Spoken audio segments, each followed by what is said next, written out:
তারপরও কি প্রেমিককে দিয়ে নিজ মেয়েকে দর্শন করায়। ভাই যখন হুজুরের বিরুদ্ধে ধর্ষণ অভিযোগ করছে তখন হুজুর বলছে তাহলে ডিএনএ টেস্ট করেন। যখন এই কথাটা বলছে তখন এবার মেয়ের মা বলতেছে 3 লাখ টাকা দিয়ে দিলে এটা মীমাংসা করে ফেলবে। আমরা বাঙালি জাতি সব সময় বুঝি কম চিল্লাই বেশি, আমাদের বিবেকের আগে আবেগ চলে। প্রথম আলো ডেইলি স্টারে আগুন দিচ্ছেন না, প্রথম আলো ডেইলি স্টার বন্ধ হয় না, আপনি কারাগারে বন্দী হয়েছেন। আপনি কোন দেশে বসবাস করেন জানেন?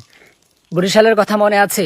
বরিশালে মেশকাত পড়ুয়া মহিলা মাদ্রাসা শিক্ষার্থী যখন বাড়িতে এসে দেখছে তার মা পরকীয়ায় লিপ্ত, তার মাকে বুঝাইছে, তার মা না বুঝে কি করছে, ঘরের দরজা বন্ধ কইরা তারপরও কি প্রেমিককে দিয়ে নিজ মেয়েকে দর্শন করাইছে, তারপর গলা টিপা হত্যা করছে। যে দেশে এমন নিকৃষ্ট মায়েরা বসবাস করে সে দেশে একটা বাবা হারা মেয়ে কোনো ছেলের সাথে আকাম করে প্রেগনেন্ট হওয়ার পর সেই দোষ কোনো নিরহ হুজুরের উপর চাপিয়ে দিয়ে 3 লক্ষ টাকা দাবি করাটা খুব অস্বাভাবিক কিছু না। আমরা দেখছি ভারতে অন্ধভক্তের জ্বালায় ভারতের জনগণ অতিষ্ঠ। এখন এরকম একটা অন্ধভক্ত বাংলাদেশেও তৈরি হয়ে গেছে যারা হুজুরদের কোনো দোষ পাইলে পুরা দেশে ঢোল তবলা বাজায় সেটার প্রচার করে। গত 2 দিন আগে মমিন সিং একজন মহিলা মাদ্রাসা শিক্ষকের বিরুদ্ধে ধর্ষণের অভিযোগ তুইলা গোটা বাংলাদেশের মহিলা মাদ্রাসাকে প্রশ্নবিদ্ধ করেছে। কেউ কেউ বলতেছে মহিলা মাদ্রাসার আবাসিক সিস্টেমটা বন্ধ করে দেওয়া হোক, যদিও আমি এটার পক্ষে। কিন্তু এখানে একটা টুইস্ট আছে যে স্কুলগুলো কিন্তু বাংলাদেশে আবাসিক না, সেগুলো অনাবাসিক। কিন্তু আজকে আমাদের কাছে এমন ডজন ডজন রিপোর্ট আছে যেখানে আমরা দেখতে পারতেছি যে স্কুলের শিক্ষার্থীরা পার্কের চিপায় চাপায় রাস্তার পাশে স্কুলের বারান্দায় ছাত্রদের সাথে অথবা বাহিরের ছেলেদের সাথে কিভাবে নষ্টামি করতেছে এবং কিভাবে তারা অবৈধ সম্পর্কে লিপ্ত সেটা আমাদের কারো জানার বাহিরে নয়। এখন এই বিষয়টাকে কেন্দ্র করে একদল তো ডাইরেক্ট মহিলা মাদ্রাসাকে বন্ধের দাবি তুলতেছে, কারণ তারা এতদিন এটার অপেক্ষায় ছিল যে মহিলা মাদ্রাসাগুলো বন্ধ হয়ে যাক। এখন তারা সুযোগ পাইছে আরো জোরে দাবি তুলতেছে। সেট বা ট্রুথ মজার ব্যাপার হচ্ছে কি জানেন? যে মহিলা ডাক্তার ওই মেয়ে প্রেগনেন্ট হওয়ার রিপোর্ট দিছে সে ডাক্তার পিজিটি কমপ্লিট করা নাই, এমনকি সে মেডিকেল FCS প্রথম পর্বই কমপ্লিট করা নাই। সে ডাক্তার, মূলত সে হচ্ছে একটা টিকটকার ব্লগার, সে ভিডিও বানায়।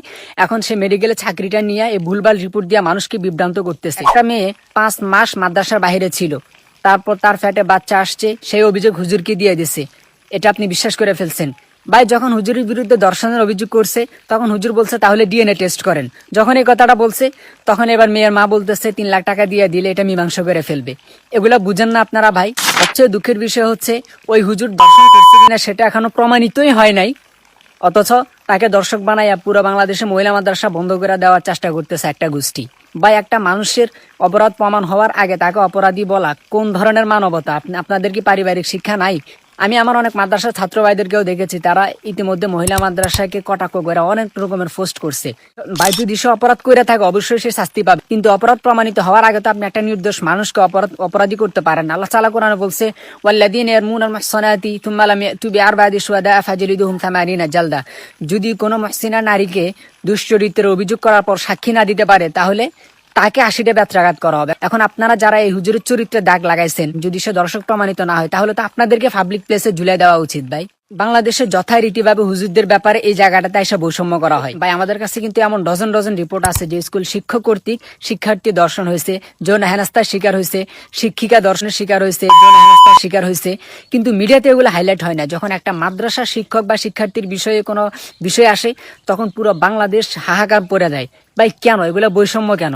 আমরা দেখছি ভারতে অন্ধভক্তের জ্বালায় ভারতের জনগণ অতিষ্ঠ। এখন বাংলাদেশেও একদল অন্ধভক্তি তৈরি হয়ে গেছে যারা দাড়ি টুপিওয়ালাদের কোনো অন্যায় পাইলে হয়েছে এ তো নাচা শুরু, এমনিতেই নাচেন না বুড়ি যেন আরো পাইছে ঢোলের বাড়ি।